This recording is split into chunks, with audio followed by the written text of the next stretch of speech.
ಇನ್ನು ಹಿಜಾಬ್ ಗದ್ದಲ, ಮಳೆ ನಿಂತರೂ ಹನಿ ನೀರು ನಿಂತಿಲ್ಲ ಅನ್ನೋ ಹಾಗೆ ಹಿಜಾಬ್ ವಿವಾದದಿಂದ ಅಂತರ ಕಾಯ್ದುಕೊಳ್ಳೋದಕ್ಕೆ ಕಾಂಗ್ರೆಸ್ ಈಗ ಪ್ಲಾನ್ ಮಾಡ್ತಾ ಇದೆ. ಆದರೆ ಸಿಎಂ ನೀಡಿದ್ದ ತದ್ವಿರುದ್ಧ ಹೇಳಿಕೆಗಳೇ ವಿಪಕ್ಷ ಬಿಜೆಪಿಗೆ ಅಸ್ತ್ರ ಆಗಿದೆ. ಹಾಗಾದ್ರೆ ಹಿಜಾಬ್ ವಿವಾದದ ಬಗ್ಗೆ ಕಾಂಗ್ರೆಸ್ನ ನಿಲುವೇನು? ಹಿಜಾಬ್ ವಾಗ್ಯುದ್ಧದ ಹಿಂದಿರುವ ರಾಜಕೀಯ ಲೆಕ್ಕಾಚಾರ ಏನೇನು? ಎಲ್ಲಿದೆ ನೋಡಿ ರಿಪೋರ್ಟ್.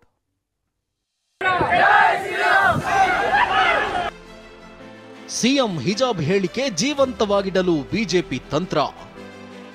ಹಿಜಾಬ್ನಿಂದ ಅಂತರ, ಬಿಜೆಪಿ ಅಸ್ತ್ರಕ್ಕೆ ಕಾಂಗ್ರೆಸ್ ಪ್ರತ್ಯಾಸ್ತ್ರ.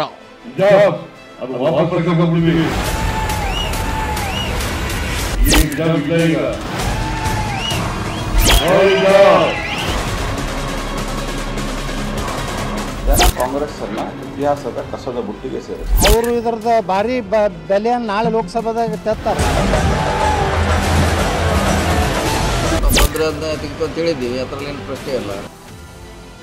ಲೋಕಸಭೆ ಚುನಾವಣೆ ಹೊಸ್ತಿಲಲ್ಲಿ ಹಿಜಾಬ್ ವಿಷಯವನ್ನ ಜೀವಂತವಾಗಿಡೋಕೆ ಬಿಜೆಪಿ ನಾಯಕರು ಪ್ಲಾನ್ ಮಾಡಿದ್ದಾರೆ. ಹೀಗಾಗಿ ಸಿದ್ದರಾಮಯ್ಯ ಹೇಳಿಕೆ ಕೊಟ್ಟು ಇದಕ್ಕೆ ಸ್ಪಷ್ಟನೆ ನೀಡಿ ದಿನಗಳೇ ಕಳೆದ್ರು ಬಿಜೆಪಿ ಮಾತ್ರ ಸುಮ್ಮನಾಗ್ತಿಲ್ಲ. ಕೇಂದ್ರ ಸಚಿವ ಪ್ರಹ್ಲಾದ್ ಜೋಶಿ ಲೋಕಸಭೆಯಲ್ಲಿ ಜನರು ಕಾಂಗ್ರೆಸ್ ಅನ್ನ ಕಸದ ಬುಟ್ಟಿಗೆ ಎಸೀತಾರೆ ಅಂತ ಗುಡುಗಿದ್ದಾರೆ. ನೀವು ಇದೇ ರೀತಿಯಾಗಿ ಹುಚ್ಚುಚ್ಚು ಮಾತಾಡ್ತಾ ಹೋದರೆ ಜನ ಕಾಂಗ್ರೆಸ್ ಅನ್ನ ಇತಿಹಾಸದ ಕಸದ ಬುಟ್ಟಿಗೆ ಸೇರಿಸ್ತಾರೆ. ಇದು ನೆನಪಿಟ್ಕೊಳ್ಳಿ ಸಿದ್ದರಾಮಯ್ಯನವರು. ಸನ್ಮಾನ್ಯ ಸಿದ್ದರಾಮಯ್ಯನವರು ಎಲ್ಲೋ ಒಂದು ಕಡೆ ಚಾಂಪಿಯನ್ ಡಿವಿಸಿವ್ ಪೊಲಿಟಿಕ್ಸ್, ತುಷ್ಟೀಕರಣದ ರಾಜಕಾರಣವನ್ನು ಮಾಡಲಿಕ್ಕೆ ಬಾರಿ ಪ್ರಯತ್ನವನ್ನು ಮಾಡ್ತಾನೇ ಇದ್ದಾರೆ. ಹಾಗಾಗಿ ಇದನ್ನು ಸಂಪೂರ್ಣ ಖಂಡನೀಯ ವಿಚಾರ. ವಕೀಲರದಾರ ಸಿದ್ದರಾಮಯ್ಯನವರು ಏನೋ ತುಷ್ಟೀಕರಣ ಮಾಡ್ಲಿಕ್ಕೆ ಹೋಗಿ ಸಿಗಬಿದ್ರು, ಈಗ ಅದರಿಂದ ಹೊಳ್ಳಿ ಬಂದರು. ಇಲ್ಲ ಅಂದರೆ ಅವರು ಇದರದ ಭಾರಿ ಬೆಲೆಯನ್ನು ನಾಳೆ ಲೋಕಸಭಾದಾಗ ತೆತ್ತಾರೆ. ನೋಡ್ತಾ ಇರಿ. ಈ ರೀತಿ ಮಕ್ಕಳಲ್ಲಿ ಭೇದ ಭಾವ ಮಾಡೋಂಥದ್ದು ಯಾವುದೇ ಪಕ್ಷ ಇರಲಿ ಮಾಡಬಾರ್ದು. ಅದನ್ನು ಸಿದ್ದರಾಮಯ್ಯನವರು ಇನ್ನಾದರೂ ಜವಾಬ್ದಾರಿಯುತವಾಗಿ ಒಬ್ಬ ರಾಜ್ಯದ ಮುಖ್ಯಮಂತ್ರಿಯಾಗಿ ಹೇಳಿಕೆ ಕೊಡಲಿ. ಸಿಎಂ ಹೇಳಿಕೆ ಬೆನ್ನಲ್ಲೇ ಹಿಜಾಬ್ ವಿಚಾರವಾಗಿ ಮೊದಲ ಬಾರಿಗೆ ಮೌನ ಮುರಿದ ಡಿಸಿಎಂ ಡಿಕೆ ಶಿವಕುಮಾರ್ ಆ ರೀತಿಯಾಗಿ ನಾವು ಘೋಷಣೆ ಮಾಡಿಲ್ಲ ಅಂದ್ರು. ಎಂಬಿ ಪಾಟೀಲ್ ಮಾತನಾಡಿ ಸಿಎಂ ಕಾನೂನಾತ್ಮಕವಾಗಿ ನಿರ್ಧರಿಸ್ತಾರೆ ಅಂತ ಸ್ಪಷ್ಟನೆ ಕೊಟ್ಟಿದ್ದಾರೆ. ನಾವು ಯೋಚನೆ ಮಾಡಿಲ್ಲ, ನೀವೇ ಅದನ್ನು ದೊಡ್ಡದು ಮಾಡ್ತಾ ಇದ್ದೀರಿ. ಚರ್ಚೆ ಬರ್ತಾ ಇದ್ದಾರೆ, ಕೇಳ್ತಾರೆ ಅಂತ ಹೇಳ್ತಾರೆ. ಇಲ್ಲ, ಅದು ಎಲ್ಲಿದೆ? ಸಿಎಂ ಅವರು ಅದೇ ಹೇಳಿದ್ದಾರೆ. ಅದನ್ನ ನಾವು ಕೋರ್ಟ್ನಲ್ಲಿದೆ. ನಿನ್ನೆನೂ ಕೂಡ ನಾನು ಎಲ್ಲೋ ಗಮನಿಸಿದೆ, ಕೋರ್ಟ್ನಲ್ಲಿದೆ. ಅದನ್ನ ನೋಡಿಕೊಂಡು ಕಾನೂನಾತ್ಮಕವಾಗಿ ನಿರ್ಧಾರ ತೆಗೆದುಕೊಳ್ತಾರೆ.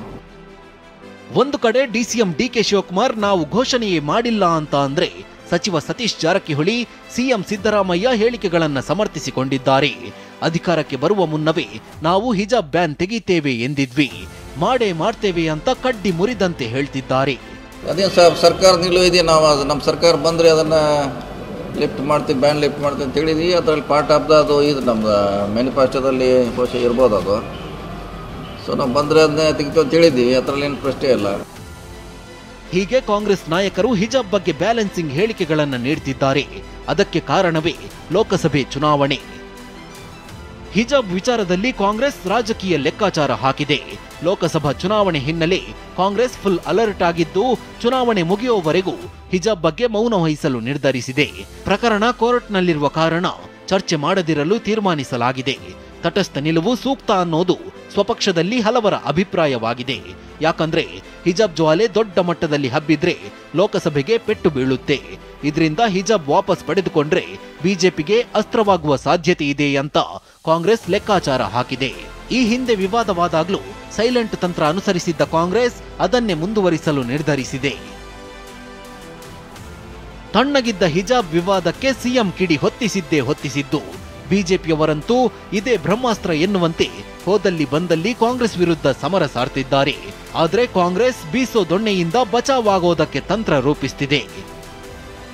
Bureau report, ಟಿವಿ9.